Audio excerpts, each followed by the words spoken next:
요즘도 여전히 유행하는 그 웹소설, 웹툰의 장르는 회귀물이 있습니다.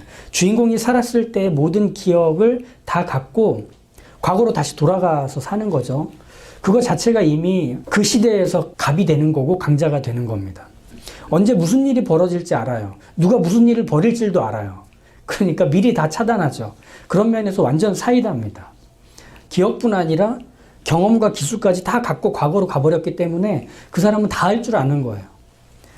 재밌는 건 회귀물의 주인공들은 대체로 착합니다. 주인공이라서도 그렇겠지만 죽어봤던 경험이 그들을 겸손하게 하는 것 같습니다. 한번 죽었던 경험으로 잘해봐야지 하는 생각이 드는 것 같아요. 성경에서 나오는 부활, 사실은 우리가 가장 이해하기 어려운 개념 중에 하나라고 생각이 듭니다. 그래서 부활이라고 하면 이걸 어떻게 얘기해야 될지, 어떻게 이해해야 될지 약간은 좀 막연한 감이 없지 않죠. 이제 부활절이 3월에 오는데, 예수님의 부활에 대해서는 그래도 많이 들었는데, 부활에 대한 일반적인 개념은 우리에게 여전히 생소합니다. 누구도 죽었다 다시 태어난 경험이 없다 보니, 그러니 회귀물은 약간 그 부활에 대한 이해에 도움을 주는 느낌까지 줍니다. 왜? 죽었다 다시 살아났으니까. 큰 변화가 있겠구나. 어떤 뭔가 확실하게 달라지는 게 있겠구나. 이게 부활에 대한 우리의 막연한 생각이 될 수 있는 거죠. 오늘 이 내용에서 부활에 대한 이야기를 하는 듯 하지만 사실은 하나님에 대한 이야기를 부활과 관련해서 예수님이 하십니다. 왜냐하면 부활이라는 것은 우리의 신앙생활에서 상당히 큰 자극, 그리고 큰 위로, 그리고 큰 힘을 주는 핵심적인 그 신앙의 말뚝과도 같은 내용이기 때문에 그렇습니다. 그래서 부활의 내용은 곧 하나님이 누구신지를 아는 것과 묶여 있습니다. 이제 그걸 좀 봐보려고 합니다. 먼저 부활이라고 하는 건 회귀물처럼 다시 살아나서 죽기 전에 모든 걸 갖고 똑같이 사는 걸 말하지 않습니다. 만약 이런 게 부활이라면 사두개인들은 부활이 없다고 주장할 필요가 없을 겁니다. 사두개인이라는 이 계층은 마가복음에 처음 등장하는 계층입니다. 가장 많이 예수님하고 싸웠던 계층들은 바리새인들 기억하시죠? 그리고 서기관들, 대표적이죠. 사두개인은 처음 나왔습니다. 그리고 앞으로도 안 나올 예정입니다. 이들은 제사장 가문의 후손들을 말해요. 그래서 유대인 사회에서는 일종의 귀족 혈통을 가진 가문이라고 생각하시면 됩니다. 그래서 이 사두개인들은 성전의 책임자들이고 율법의 수호자들이고 하나님의 화해와 용서를 전해주는 전달자들의 역할을 갖고 있습니다. 상당히 크죠. 마가복음에서 이 사두개인에 대한 설명을 이 18절에 아주 짧게 해주거든요. 사두개인은 누구냐? 사두개인은 부활이 없다고 주장하는 사람들이다. 이렇게 시작을 하잖아요. 왜 사두개인들은 부활이 없다고 주장할까? 먼저 사두개인들은 제사장 혈통이라고 했죠. 그들은 기본적으로 제사장이 누구이며 제사장이 무엇을 하는 사람들이고 제사장이 어떤 가문인지 어떤 자손인지에 대한 철저한 소개를 담고 있는 모세가 썼다고 하는 창세기, 출애굽기, 레위기, 민수기, 신명기, 이 모세오경만 성경으로 여기는 사람들입니다. 그런데 이 모세오경 안에는 부활에 대한 이야기가 나오질 않아요. 그러다 보니 성경에 부활이라고 나오는 게 없는데 어떻게 부활이라는 개념을 말할 수 있는가? 이게 사두개인들의 주장입니다. 근데 이거보다 왜 이런 주장을 하는지에 대한 본질적인 그들의 속내는 그들은 평등, 공평을 불안해하기 때문입니다. 무슨 뜻이냐면 자기들이 태어날 때 이미 금수저를 물고 태어났잖아요. 유대인 사회에서 귀족계층이죠. 그런데 죽었다가 다시 살아난다면 죽었다가 다시 살아나는 다른 사람들과 계급적으로, 계층적으로 똑같아지는 거예요. 그럼 그 사람들에게 있어서는 다시 살아난다는 것은 불쾌하고 불편한 자리가 되는 거죠. 평등과 공평이란 사두개인에게는 재앙이고 비극이기 때문에 그런 일은 일어나서 안 되는 거죠. 그런 면에서 부활이라는 것이 없다고 주장해야 되는 겁니다. 그리고 마침 예수님을 서기관과 바리새인들이 찾아와서 막 이런저런 논쟁과 이런저런 주장을 얘기할 때 예수님이 하나씩 다 깨부수셨잖아요. 그러니까 저 예수님이 자기들이 주장하는 부활이 없다는 것과 비슷한 말을 하시지 않을까라는 기대를 가지고 예수님께 와서 부활에 대한 이야기를 율법과 관련해서 펼치려고 하는 겁니다. 그들에게 모세오경만 성경이라고 했잖아요. 그럼 자신들이 성경이라고 여기는 이 모세오경의 내용을 근거로 해서 부활이 왜 허무맹랑하고 필요 없는 개념인지를 말해주며 예수님께 동의를 구하려고 하는 거죠. 신명기 25장 한번 보시죠. 자, 이건 이제 수혼법이라고도 하고 계대결혼법, 형사취수법, 뭐 여러 이름으로 붙여져 있는 율법인데요. 이 율법 너무 이상하죠. 기괴하지 않나요? 부부가 있는데 남편이 먼저 죽었어요. 근데 아이가 없어요. 그러면 이 미망인은 이 죽은 남편의 형제와 결혼해야 합니다. 그래서 아이를 낳아야 돼요. 그리고 그 아이를 이 죽은 남편의 양자가 되게 하는 겁니다. 그렇게 이름을 따서 자기 죽은 아버지의 대를 잇는 아들로 만들어가는 상당히 기괴한 법이죠. 그런데 이 율법을 주신 목적은 두 가지가 있습니다. 첫 번째는 하나님의 약속을 지켜가는 책임, 의무를 다하라는 뜻입니다. 하나님이 아브라함에게 약속을 하시죠. 내 몸에서 날 자가 너의 상속자가 될 것이다. 이것을 아브라함의 후손들은 계속 지켜가야 했습니다. 그래서 A라는 남자가 B라는 여자와 결혼을 해서 아이를 낳으면 그 아이를 낳은 것은 단순히 우리 집에 아이가 하나 태어났어요 정도가 아니라 하나님의 약속이 다음 때까지 이어질 수 있게 되었어요 라는 뜻입니다. 그러니 의무를 지키는 거죠. 하나님의 백성으로. 너 누구 아들이야? 라고 하면 그 아버지, 그리고 그 아버지의 아버지, 또 조상들의 이름이 나올 때 이스라엘 민족 안에서는 네가 하나님의 약속을 충실히 지키는 가문의 자식이로구나 라고 하는 어떤 명예, 칭찬이 함께 담겨 있게 되는 거죠. 그러니 성경에서 유독 족보가 많이 나오는 이유는 하나님이 계속 그 세대를 이어가셔서 아브라함의 자손으로 복의 근원이 되어 이 세상을 아브라함의 자손이 가득한 세상이 되게 만드시는 그 약속을 성취하는 데 있어서 이스라엘의 의무를 잘 감당하고 있다는 걸 보이는 겁니다. 이해가 되시죠? 그러니 이스라엘 사회에서 후손을 잇는다는 건 사실은 소원보다 더 큰 의무가 있는 거예요. 이스라엘 민족이라면 그 의무를 지켜야 하는 거죠. 그래서 아이를 갖지 못한 미망인이 다시 죽은 남편의 형제와 결혼해서 첫 아이를 죽은 남편의 아이로 삼게 하는 것은 사회적인 합의가 이미 이루어진 감당해야 되는 의무가 되는 거예요. 근데 두 번째 이 율법의 목적도 있습니다. 그건 사회적인 약자를 돌보는 의무를 사회 전체가 지라는 겁니다. 남편을 잃은 미망인은 당시 고대 사회에서는 뭐랄까요? 일종의 끈떨어진 연? 네. 그 사람의 생존은 이제 끝이 났습니다. 자기 집에서 나왔고 그리고 새로운 시댁에 들어가서 사는데 이 시댁 사람이 되어 살아야 하는 자리에서 또 쫓겨나게 되잖아요. 심지어 이 시댁과 자기 사이를 이어줄 아이도 없는 상태잖아요. 그러면 이 사람은 사회 바깥으로 버려지는 도움을 받을 수 없는 죽을 게 뻔한 상태가 되는 사람이 됩니다. 집안 가장의 남편이 죽었고 아이까지 없으니까 말이죠. 그러니 어떤 돌봄과 지원도 약속받지 못하는 비참한 처지에 이 사람은 놓이게 돼요. 이 율법은 남편을 잃은 미망인을 가족 구성원으로 여전히 여겨서 지원하고 보호해야 된다는 목적으로 만들어진 겁니다. 사두개인들은 이 수혼법을 근거로 해서 부활이 얼마나 징그러운 건지를 상상하게 해줬습니다. 자, 보십시오. 수혼법에 따라서 7형제와 아내가 있다고 생각해 봅시다. 그 집에 아이가 없다고 생각해 봅시다. 그러면 둘째와 셋째와 넷째와 일곱째까지 다 했는데 아이가 없다. 그런데 다 죽어서 부활을 했다고 치면 이 여자는 누구의 아내가 되는 건가요? 라는 것 자체가 해괴한 거죠. 그러니 부활이 없다고 주장하는 거에 상당한 근거를 제공해 주는 것처럼 보여요. 이 말에 대해서 예수님은 24절에 이렇게 얘기하시죠. 너희는 성경도 하나님의 능력도 알지 못해 오해했던 거다. 죽었다 살아나게 되면 장가도 안 가고 시집도 안 가. 하늘에 있는 천사들처럼 될 뿐이야. 이렇게 말씀하세요.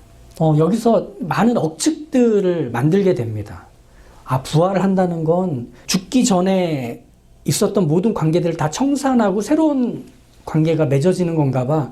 그러면 내가 내 사랑하는 아내를 죽고 나서 만났는데 그 아내가 나를 알아봐 주지 않고 다른 사람과 행복하게 살고 있다면 난 어떡하지? 부활하면 난 너무 괴로울 것 같아. 뭐 이런 생각들을 할 수밖에 없는.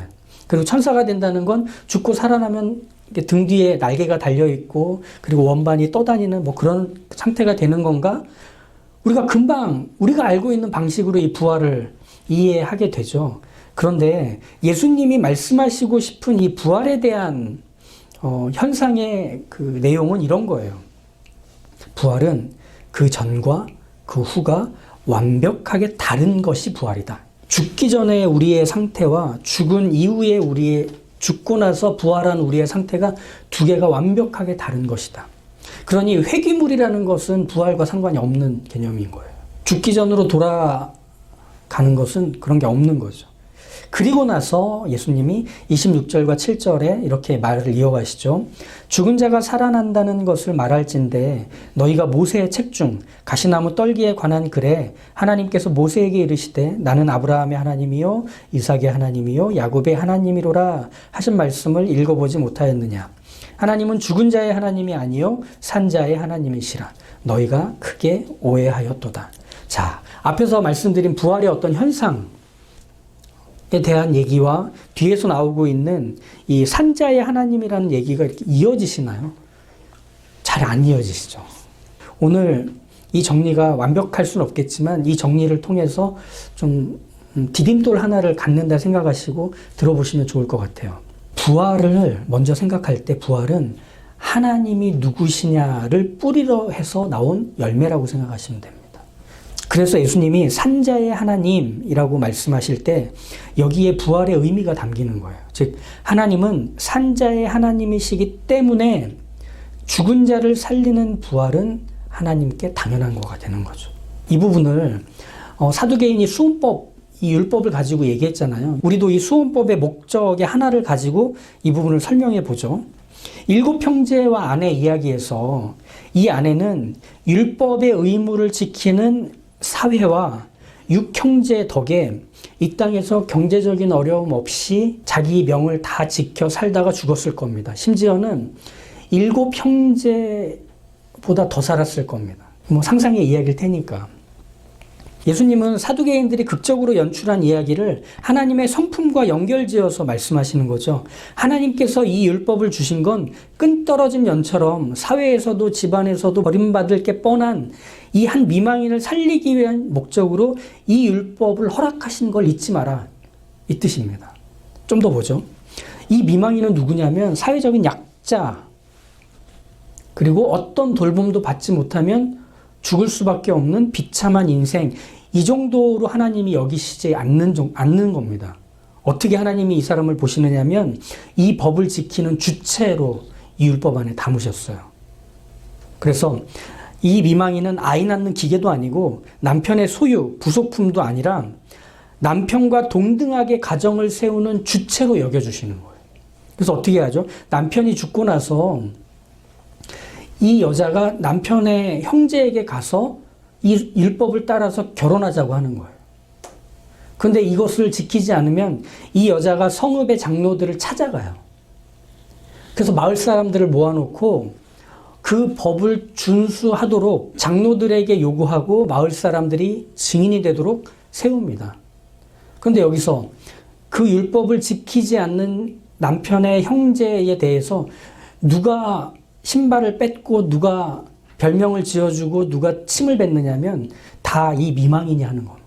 즉, 이 미망인은 신을 벗기는 사람이에요. 그러니 이 미망인은 하나님의 율법을 지키는 하나님의 백성이니 존중과 인정을 잊지 말라는 게 이 율법 안에 담긴 내용이었던 거예요. 하나님은 죽은 남편의 명예를 위해 살아있는 미망인을 수단 삼으시려고 이 율법을 주신 게 아니라 죽은 남편의 명예보다 살아가야 하는 남겨진 미망인의 생존을 위해서 이 율법을 주신 거예요. 하나님은 죽을 수밖에 없는 세상 속에서 율법을 주신 거예요. 그래서 죽지 않도록 도울 수 있는 하나의 생명의 법을 마련하신 거죠. 마치 이 수원법처럼 말이죠. 그래서 어떻게든 살려고 하지만 살 수 없는 사람들을 돕고 보호해 줄 목적으로 이 율법이 마련된 거라면 하나님은, 이 율법을 주신 하나님은 산자의 하나님이라는 게 분명하죠. 그렇다면 죽고 다시 살아난 부활의 자리에서의 장가도 안 가고 시집도 안 가고 천사들처럼 된다라는 예수님 말씀의 힌트를 가져서 살아갈 수 있도록 서로가 서로를 함께 살게 해주는 곳이 말하자면 다시 산 곳이 되는 겁니다. 다시 말하면 율법이 더는 작동되지 않아도 되는 그 자리가 다시 사는 자리인 거예요. 이건 다음 주에 있을 가장 큰 계명에 대한 이야기로 좀 더 자세히 설명을 해드릴 텐데, 결국 뭐가 되느냐, 다시 살았다, 부활했다라고 하는 현장의 특징은 율법이 갖고 있는 최종 역할과도 맞물려 있는데 이거예요. 율법의 완성은 곧 율법이 사라지는 거거든요. 부활은 율법이 필요 없는 곳인 거예요. 그래도 충분히 율법이 있는 것 이상으로 모두가 다 살려주고 살아갈 수 있게 하는 바로 그 자리를 부활의 자리라고 말하는 겁니다. 율법에 대한 얘기 조금만 더 해보면 율법은 이런 거잖아요. 죄가 뭔지를 지적해 주는 거예요. 그리고 하나님의 백성답게 돕는 게 율법이에요. 그래서 소극적으로는 죄를 짓지 않게 죄를 피하게 해주고 적극적으로는 하나님의 백성다워져 가게 가르치고 돕는 겁니다. 이 율법이 적용되는 죽기 전의 세상이란 죽게 만드는 세상이었죠. 반드시 죽으리라 라고 했던 죄가 가득한 세상이죠. 하나님께서 이 세상을 어떻게 여기시죠? 사랑하시죠. 그래서 어떻게 하시죠? 죄로 망하고 죽을 수밖에 없는 존재들을 향해 은혜를 마련하시는, 그래서 살게 만드시는 게 말하자면 하나님이 이 땅을 향해 펼치시는 당신의 사랑이었죠. 이게 율법 안에 담겼던 겁니다. 이게 구원 안에 담겼던 겁니다. 구약과 신약은 그렇게 채워져 있죠. 그래서 하나님은 죽는 게 전부인 세상에서 살리시는 하나님으로 일하시는 겁니다. 그럼 하나님이 주신 것들은 하나같이 죽이는 데 목적한 게 아니라 살리는 데 목적하는 겁니다. 예수님께서 율법을 폐하신 게 아니라 율법을 완성하신다고 했던 건 그 죽는 게 뻔한 세상을 살리신다는 의미로 율법을 완성시키셨다는 뜻입니다. 모두를 살리시겠다는 거죠. 아이를 낳지 못한다며 내쫓기는 미망인의 비극적인 사건이 벌어지지 않도록 이 율법이 존재하는 것이라면 하나님은 어떤 분이신지 분명히 알 수밖에 없습니다. 어떤 분이시죠? 아, 하나님은 살리시는 분이구나. 그래서 살아있는 지금과 죽었다 다시 사는 그때가 이어지는 현장, 이걸 성경에서 뭐라고 부르냐면 이걸 통틀어서 하나님의 나라라고 부릅니다. 살아있는 것과 그리고 죽었지만 다시 살게 하는 그 모든 걸 포함해서 하나님의 나라라고 부르죠. 그래서 하나님의 나라를 신학 정리로는 이렇게 표현을 해요. 하나님의 나라는 이미 그리고 아직의 나라, 이렇게 표현합니다. 지금 이미 하나님은 살리십니다. 그런데 죽는 사람도 있습니다. 그럼 그 사람은 어떻게 하냐? 죽음을 죽이시고 다시 살려내신다는 겁니다. 그래서 하나님의 나라는 이미 그리고 아직, 그 긴장 안에 세워지는 나라, 지금 우리가 사는 이곳이 되는 거죠. 근데 이 사두개인들에게 있어서 또 유대인들에게 있어서 율법은 살리는 데 목적한다기보다는 구별을 하고 죽을 것들은 죽게 만드는 데 목적했던 율법들 아닙니까? 왜? 우린 유대인들이고 하나님은 우리에게만 율법을 주셨어. 율법을 가진 우리만 구원받지 못하는 이방인들, 너네는 율법이 없으니까 당연히 너희 죄로 인해 죽는 게 마땅해 라고 하는 이 구별을 만드는 데 율법이 사용됐던 건 죽이기 위한 목적밖에 없었죠.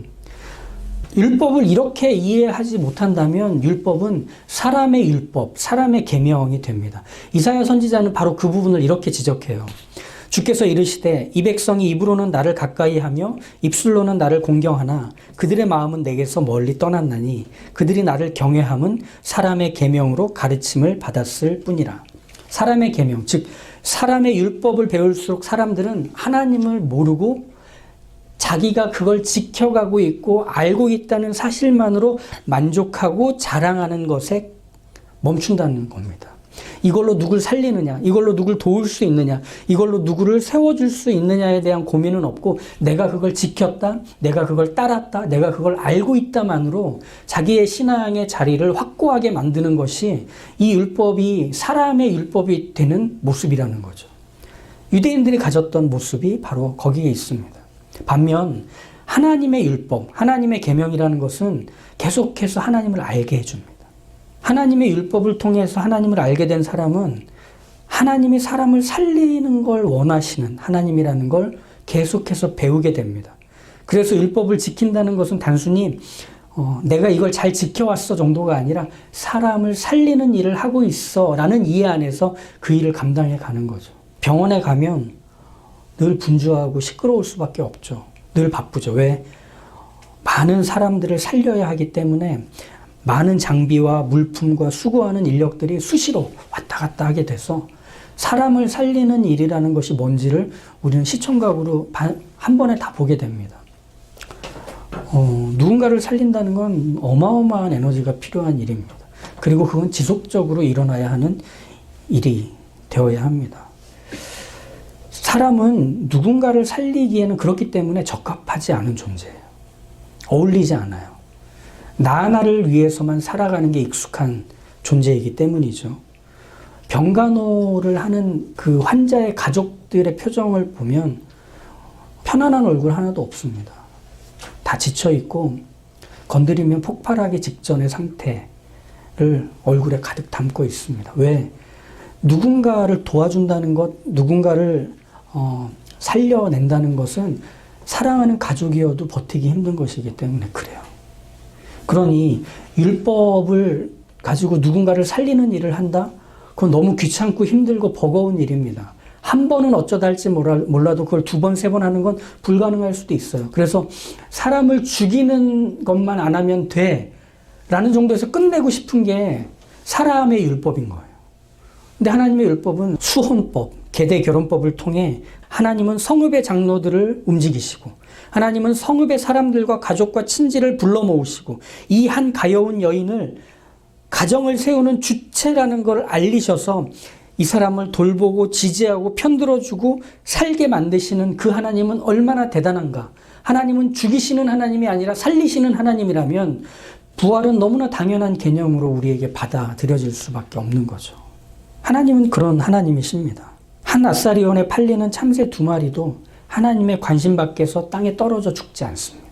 이 사두개인들, 이 유대인들은 분명 율법을 힘껏 준수하고 기도하고 또 구제에 힘쓰는 신앙적인 사람들이었을 것은 분명합니다. 회개의 기도도 할 줄 알고 긍휼의 노래도 부를 줄 아는 사람들이었을 겁니다. 하지만 자기가 가진 전부를 헌금함에 집어넣던 과부의 뒷모습을 보며 하나님, 저 인생과 저 가정을 하나님이 불쌍히 여겨달라, 위로해달라 기도하던 사람들과 같지는 않았을 겁니다.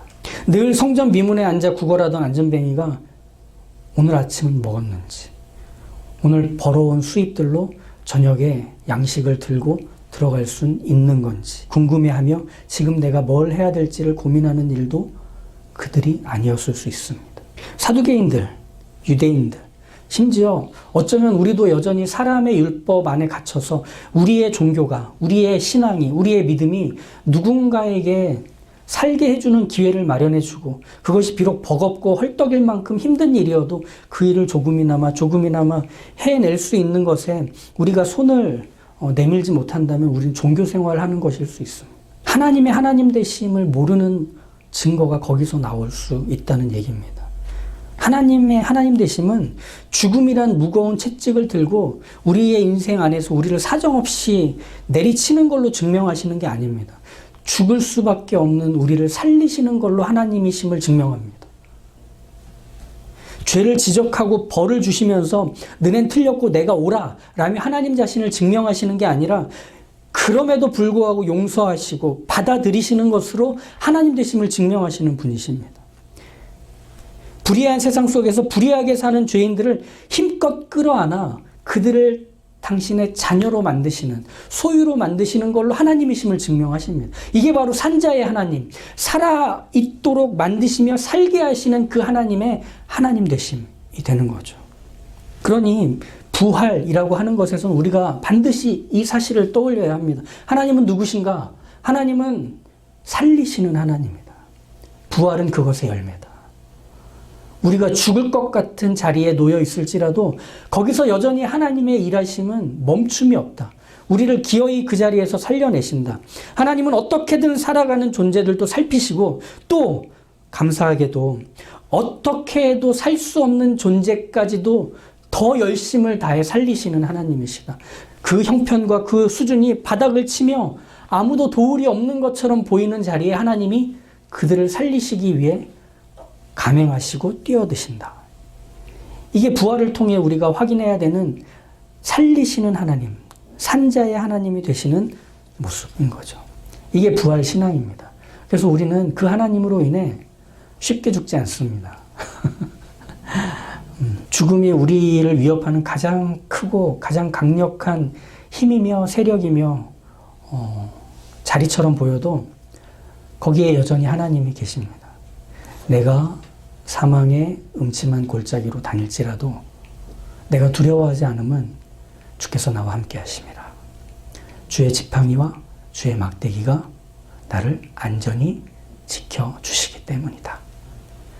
이 사실을 아시고 나를 살리시는 일에 멈춤이 없으신 하나님께 붙들려 사시는 주의 모든 자녀들 되시길 축복합니다. 아멘.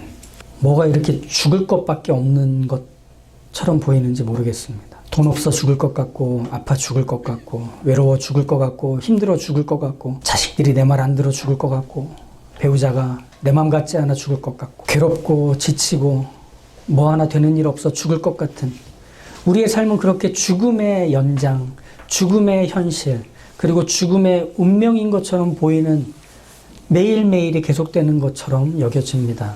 하지만 나를 구원하신 하나님, 나를 자녀 삼으신 하나님은 나를 살리시는 하나님이십니다. 죽을 것 같은 자리에 내던져진 것처럼 보여도 하나님은 거기서 여전히 나를 살리시는 하나님이시며 생명 주시는 하나님이시며 그것들에 짓눌려 죽은 자처럼 살게 두지 아니하시는 하나님이심을 믿습니다.